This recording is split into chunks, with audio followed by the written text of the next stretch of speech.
আসসালামু আলাইকুম। কোরআনের বাংলা অর্থ হইতে পড়া হইতেছে, তুই তোর সেই ইলাহের প্রতি লক্ষ্য কর যাকে তুই ঘিরে থাকতি, আমরা তা জ্বালিয়ে দেবই, অথবা একে বিক্ষিপ্ত করে সাগরে সরিয়ে দেবই। ৯৮, তোমাদের ইলাহ তো কেবল আল্লাহ, যিনি ব্যতীত অন্য কোনো ইলাহ নেই, সব বিষয়ে তার জ্ঞানের পরিধিভুক্ত।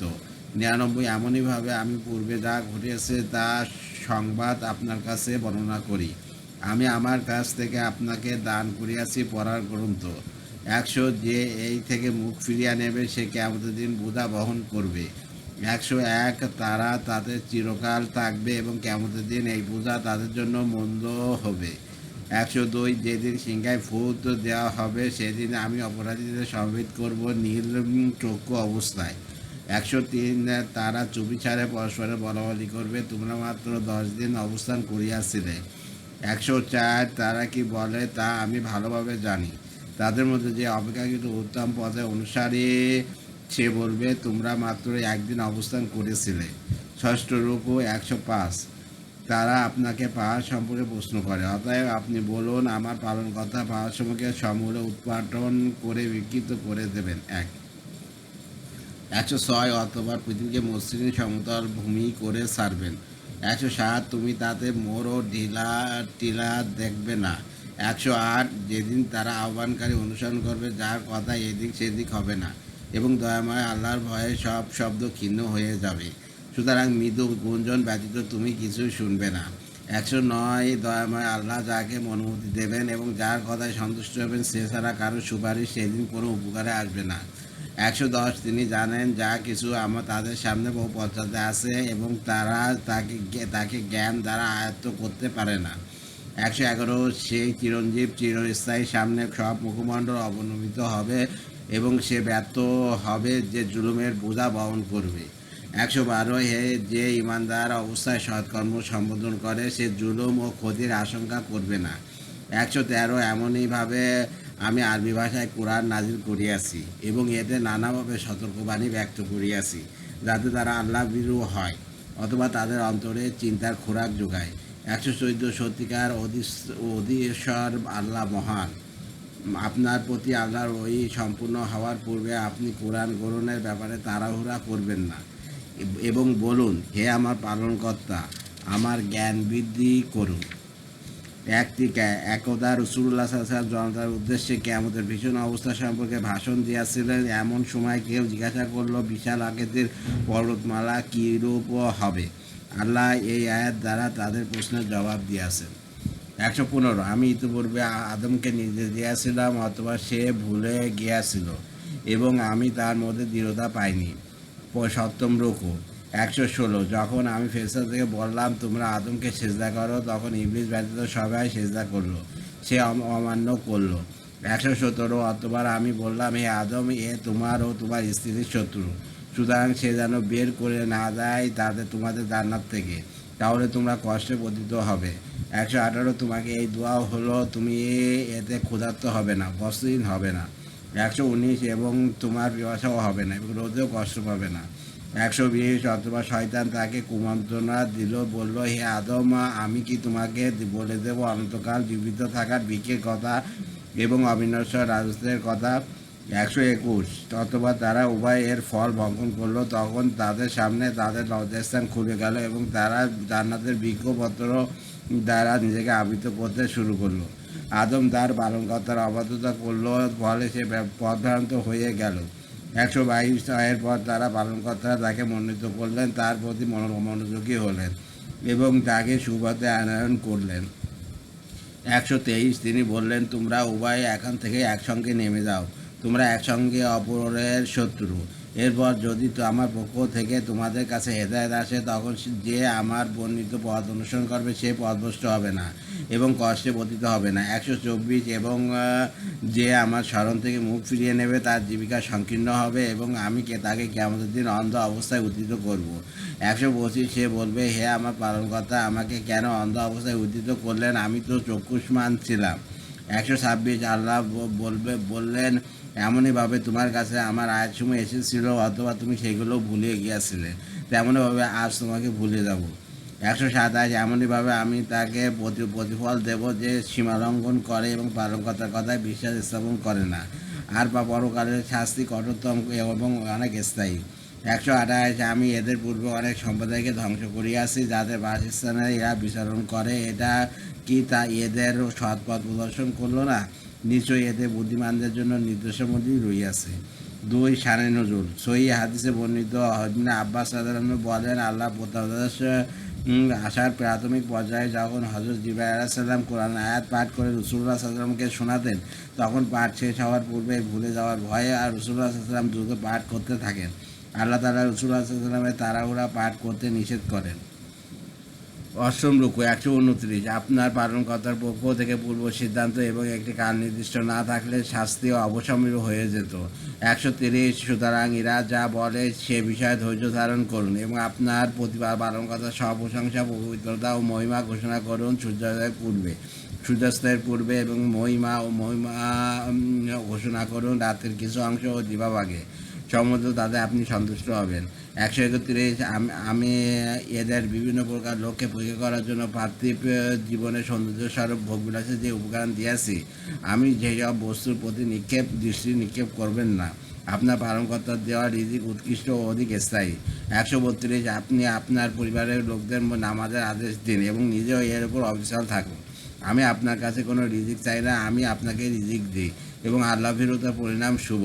123 এরা বলে সে আমাদের কাছে তার পালনকর্তার কাছ থেকে কোনো নির্দেশনা আনয়ন করে না কেন?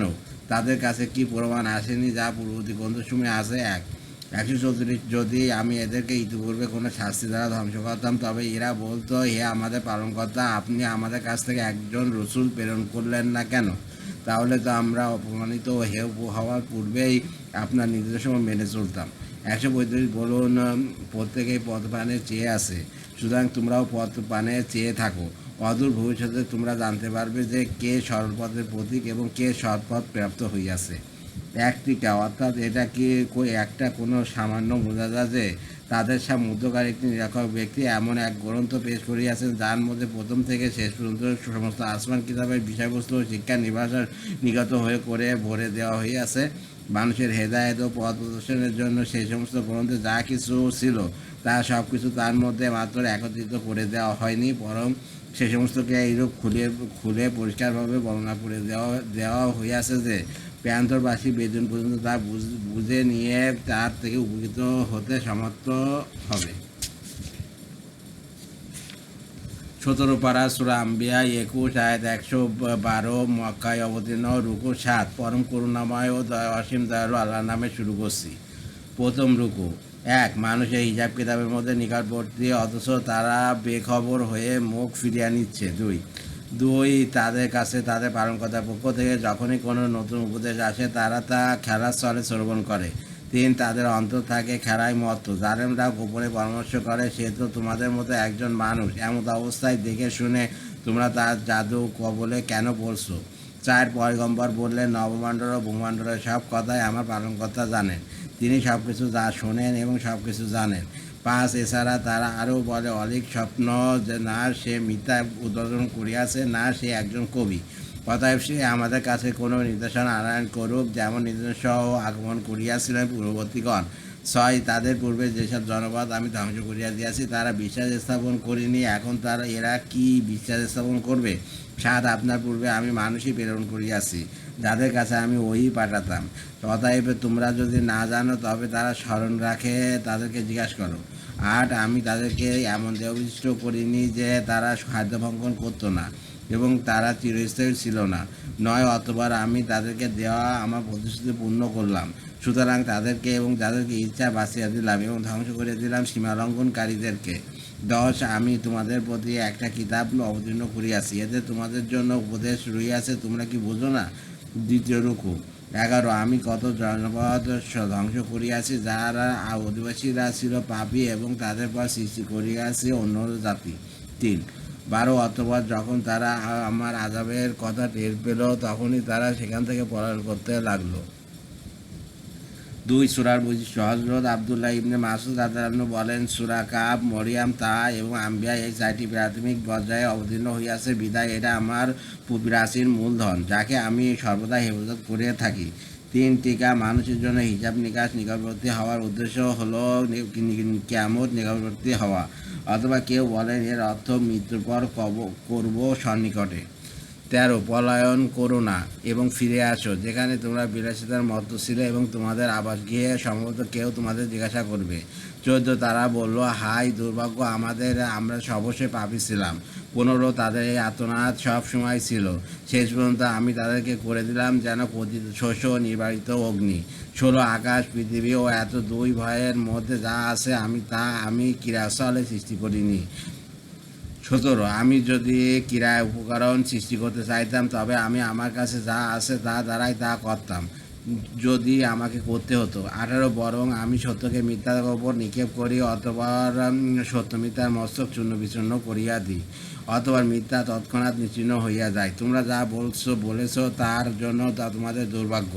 19 নবমণ্ডল ও ভূমণ্ডলে যারা আছে তারা তারই, আর যারা তার সান্নিধ্যে আছে তারা তার ইবাদতে অহংকার করে না এবং অলসতাও করে না। 20 তারা যদি রাত দিন তার পবিত্রতা ও মহিমা বর্ণনা করে এবং ক্লান্ত হয় না। 21 তারা কি মৃত্তিকা দ্বারা তৈরি উপাসক গ্রহণ করে আছে যে তারা তাদেরকে জীবিত করবে। 22 যদি নবমণ্ডল ও ভূমণ্ডলের আল্লাহ ব্যতীত অন্য উপাস্য থাকতো তবে উভয়ে ধ্বংস হইয়া যেত। অতএব তারা যা বলে তা থেকে আরও সেই রাজপতি আল্লাহ পবিত্র। 23 তিনি যা করেন তার সম্পর্কে তিনি জিজ্ঞাসিত হবেন না এবং তাদেরকে জিজ্ঞাসা করা হবে। 24 তারা কি আল্লাহ ব্যতীত অন্যান্য উপাস্য গ্রহণ করিয়াছে? বলুন, তোমরা তোমাদের প্রমাণ আনো। এটাই আমার সঙ্গীতের কথা, এটাই আমার পূর্ববর্তীদের কথা, বরং তাদের অধিকাংশ সত্য জানে না, অতএব তারা টালবাহানা করে। 25 আপনার পূর্বে আমি যে রাসূলই প্রেরণ করিয়াছি তাকে এই আদেশই প্রেরণ করিয়াছি যে আমি ব্যতীত অন্য কোনো উপাস্য নেই, অতএব আমার ইবাদত করো। 26 তারা বলল, দয়াময় আল্লাহ সন্তান গ্রহণ করিয়াছেন, তার জন্য কখনো এটা যোগ্য নয়, বরং তারা তো তার সম্মানিত বান্দা। 27 তারা আগে বেড়ে কথা বলতে পারে না এবং তারা তার আদেশই কাজ করে। 28 তাদের সম্মুখে ও পশ্চাতে যা আছে তা তিনি জানেন, তারা শুধু তাদের জন্য সুপারিশ করে যাদের প্রতি আল্লাহ সন্তুষ্ট এবং তারা তার ভয়ে ভীত। 29 তাদের মধ্যে যে বলে তিনি ব্যতীত আমি উপাস্য তাকে আমি জাহান্নামে শাস্তি দেব, আমি জালেমদেরকে এইভাবে প্রতিবাদ দিয়ে থাকি। 3 রুকু 30 হচ্ছে কাফেররা কীভাবে দেখে না দেখে আকাশমণ্ডল ও পৃথিবীর মুখমণ্ডল বন্ধ ছিল, অথবা আমি উভয়কে খুলে দিলাম এবং প্রাণবন্ধ সব কিছু আমি পানি থেকে সৃষ্টি করলাম, এরপরও কি তারা বিশ্বাস স্থাপন করবে না? আলহামদুলিল্লাহ, কোরআনের বাংলা অর্থ হইতে পড়া হইয়াছে। আমার ইউটিউব চ্যানেল রিপন কোরাস, ওইটাকে আপনারা সাবস্ক্রাইব করবেন, লাইক কমেন্ট শেয়ার দেবেন, এটা উৎসাহিত হই। রিপন কোরাস আমার ফেসবুক পেজ, ওইটাকে আপনারা ফলো দিয়ে রাখবেন। সবাই ভালো থাকবেন, সুস্থ থাকবেন। আর প্রথমে আল্লাহর কাছে মাপ চেয়ে নিচ্ছি, আল্লাহ পাক আপনি আমাদেরকে মাফ করে দেবেন, আর আপনারা ভুল বিভ্রান্তি হয়ে গেলে মাফ করে দেবেন। আল্লাহ হাফিজ, ভালো থাকবেন।